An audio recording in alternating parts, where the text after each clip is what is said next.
Hey there, welcome back to my channel. Today I'm going to talk about everything you need to know about the Ludisia discolor, the most popular of the jewel orchids. No matter which article about this orchid you are reading or which video you are watching, one sentence has to be in it, and it's the following.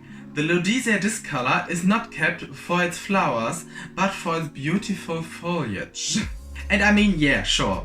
Why not? The leaves are beautiful, okay, I see it, but the flowers are so cute. I mean, I'm not a fan of white flowers, as you may know from my Instagram feed, but look at them, they are so cute. Oh my gosh. But okay, I mean, seems like all people are agreeing on the fact that those flowers are trash, so I don't want to lean up against it, I guess. So my sister-in-law got these 3 cuttings from her co-worker and she gave them to me to repot them because I know everything about orchids, which I certainly don't. And well, I don't really know much about this orchid, or at least I didn't knew much about it because I read so many articles, watched so many videos, and I will show you all the information I gathered in this video today. Of course, later in this video I will repot them, but right now I just want to talk about them a little bit more. So as you might know, there are thousands upon thousands of orchid species in the world, and there are so many like Phalaenopsis and Dendrobium and Cattleya and I don't know what.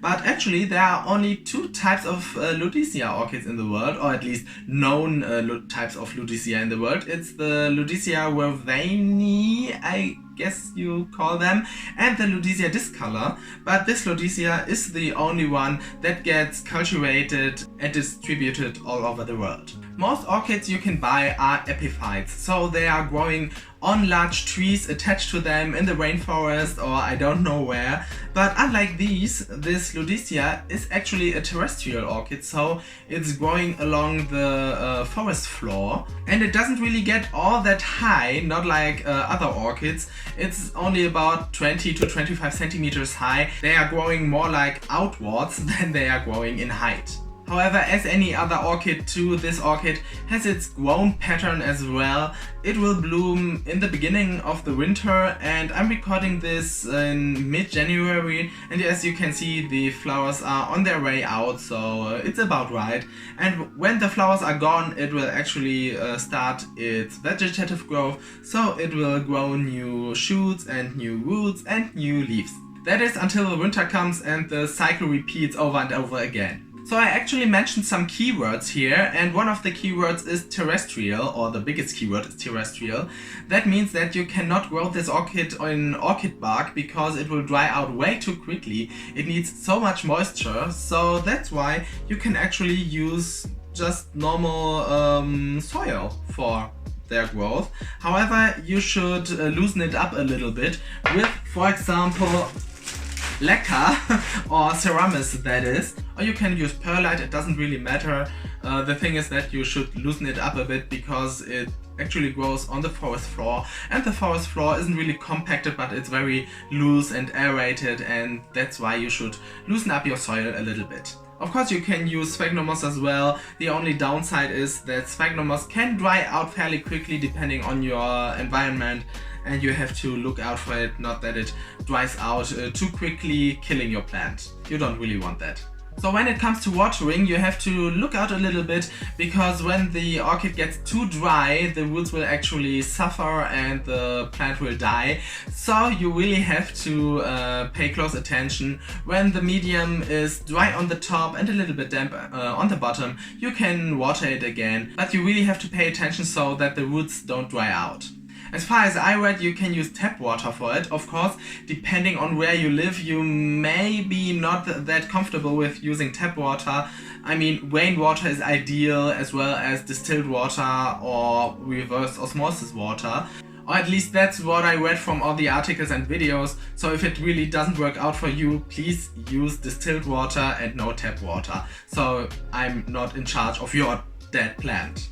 Thanks. When it comes to fertilizer, people are really careful about that, and I myself don't really consider myself a fertilizer expert for that matter, but people pointed out that you should only use a quarter of the amount that's written on the bottle. So when it says use 10 milliliters per, I don't know, 1 liter of water, only use 2.5 milliliters. So you only have to divide the number that's written on it by 4 and you have the amount you should use for that orchid. And I mean, everyone should be able to do that, right? I mean, you're watching this video, so on the phone there's a calculator, on the PC there's a calculator, so you should be able to handle this yourself, I guess. So next I want to talk about where you should put this orchid in your home, and since it's a terrestrial orchid growing on the forest floor, it doesn't really receive much light in the nature, so you should be really careful about too much sunlight. So a north-facing window in the northern hemisphere or a south-facing window in the southern hemisphere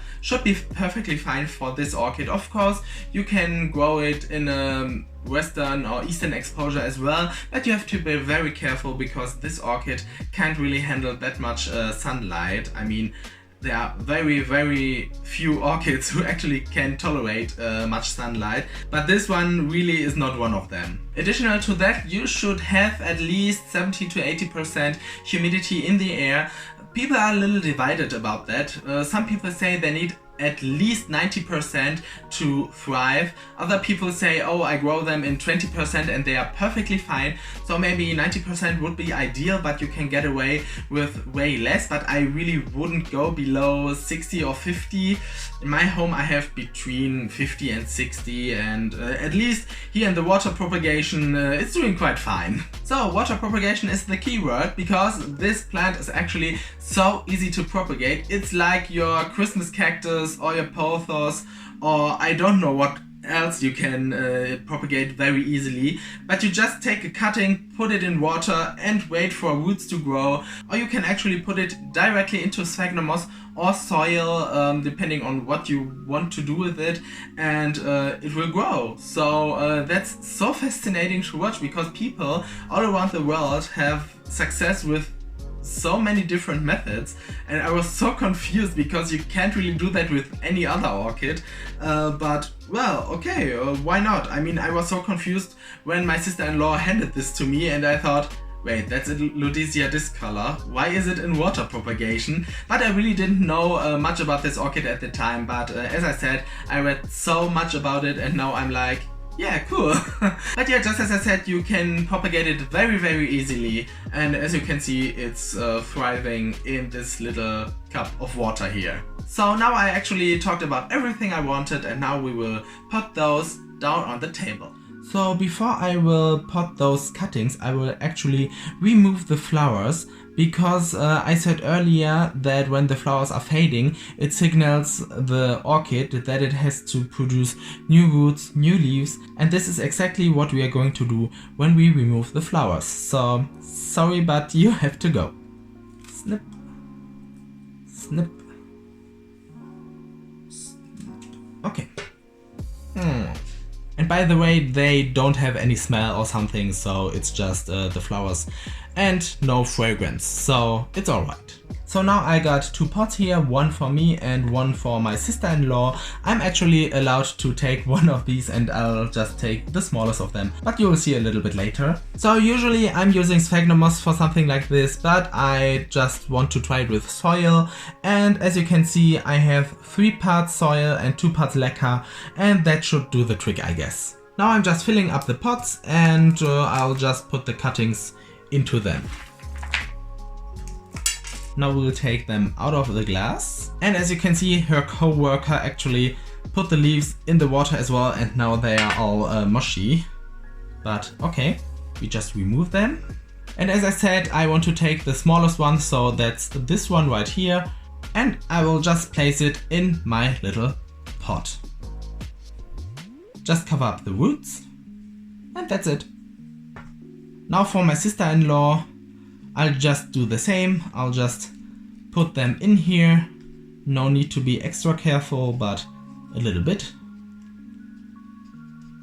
And here we go. So that's it, it's not really much more to it. As you might know, propagating plants is quite easy, and I will keep you guys updated on what's happening with these. And talking about that's it for the video. I hope you liked it. If yes, please give me a thumbs up and consider subscribing and ringing the bell, because next time I will set up a propagation station, and I hope to see you then. Bye!